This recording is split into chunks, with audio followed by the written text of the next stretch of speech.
The courtroom was seconds away from ending everything. The sentence was ready. The decision was made. The man at the defense table had already accepted it. Then someone stood up. Not a lawyer, not a witness, not even part of the case. A stranger. And in the next few minutes, everything the court believed would begin to fall apart. Before the truth unfolds, subscribe to the Unheard Witness, because sometimes the person who changes everything is the one nobody expected to speak. The man on trial sat completely still. No reaction, no protest, no last-minute plea. He had been accused of armed robbery, a late-night incident at a small warehouse. Security footage showed a masked figure entering through a side door. Minutes later, cash reserves stored for business operations were gone. The footage was not perfectly clear, but the height matched, the build matched, and most importantly, the access code used to unlock the door belonged to him. He had worked there for years. He knew the system. He knew the schedule. He knew exactly when the building would be empty. The prosecutor built the case carefully. Access logs placed his credentials at the door. The security system showed no signs of forced entry. The timing aligned with his shift history, and a portion of the stolen money was later traced to a deposit made into an account linked to him. The jury had deliberated. They returned with a verdict: guilty. Now the courtroom had reached the final stage: sentencing.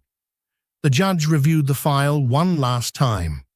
Everything seemed consistent. The defense had tried to argue that the access code could have been used by someone else, but no one else had reason. No one else had opportunity, and no one else had been seen near the warehouse that night. The man's attorney had done everything possible, but the evidence was heavy, and now the outcome felt inevitable. The judge began to speak. The courtroom leaned forward, because this was the moment where everything became final. The man at the defense table kept his eyes lowered, almost as if he had already left the room in his mind. The judge reached for the sentencing document. Then it happened. A voice came from the back of the courtroom. Not loud, not dramatic, just clear enough to stop everything. A man stood up slowly. No suit, no official presence. Just someone who had been sitting quietly among the spectators. The judge paused.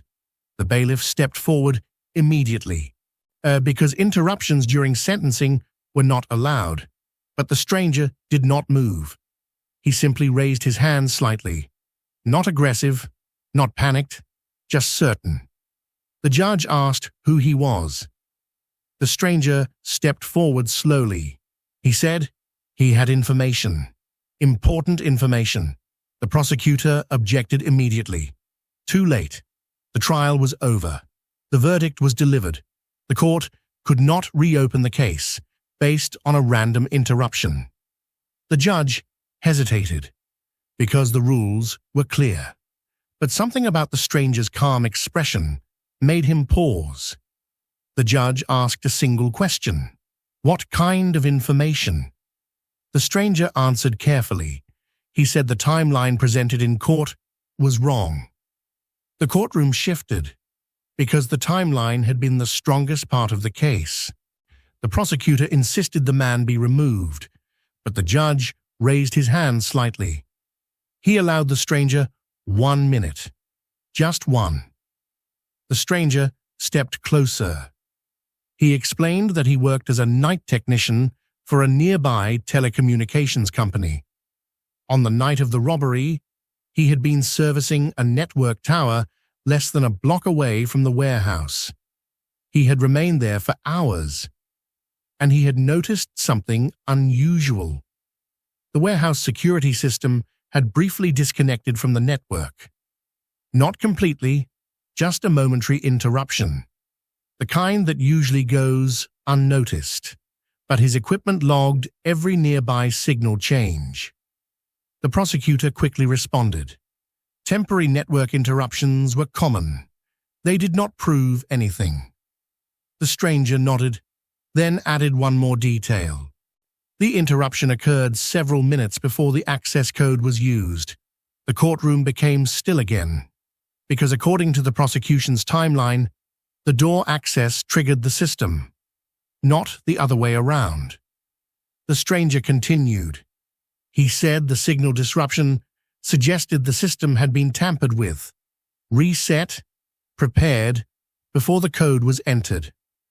The judge leaned forward slightly, because that detail had never been discussed. The defense attorney stood quickly. He asked the stranger if he had records of the network logs. The stranger nodded. He carried a small device in his hand, a portable recorder. He had not planned to use it, but when he heard the verdict earlier, he realized something was wrong. The judge allowed the device to be connected. The courtroom watched as the data appeared on the screen. A timestamp, a signal drop, a brief system reset. Then normal activity resumed. Moments later, the access code was entered. The defense attorney spoke slowly. If the system had been reset before the code was used, then someone could have bypassed standard security, possibly cloning access credentials, possibly injecting a valid code into the system. The prosecutor objected again. Speculation. The judge did not respond immediately, because the timeline was no longer clean. The stranger was not finished. He said there was something else. During the same time window, another signal had appeared near the warehouse, a secondary device connecting briefly to the system. The courtroom screen displayed another identifier. Unknown, unregistered. The defense attorney asked if that signal matched the defendant's phone or work device. The stranger shook his head. It did not match any registered equipment linked to him. The judge looked toward the prosecution, because now the case had changed. The assumption that only one person had accessed the system was no longer certain. The stranger stepped back slightly. He had said everything he came to say. The courtroom remained silent, because the final piece had just fallen into place. The deposit linked to the defendant had always been the strongest evidence. But now, the defense attorney raised a new question. If someone had cloned the access credentials, they could also redirect funds or plant evidence. The judge ordered a brief recess. The courtroom erupted into quiet murmurs, then because a case that had felt complete just minutes earlier was now uncertain. When the session resumed, the defense presented an additional request. They asked for a forensic review of the deposit account. The judge approved it. The results came quickly, faster than expected, because the transfer into the account had not originated from a direct bank transaction. It had been routed through an intermediary system, a digital wallet, untraceable at first glance. But once examined closely, it revealed something critical. The funds had passed through multiple accounts before reaching the defendant's account, as if someone had tried to make the trail look direct, but failed to erase every step. The final account in the chain was identified, and it did not belong to the defendant. The courtroom felt different now, heavier, and because the truth was no longer hidden. The man who had been ready to accept his sentence slowly raised his head, for the first time since the trial began, because the stranger who stood up had done something no one else could. He had made the court look again, and once the court looked closer, the story everyone believed began to fall apart.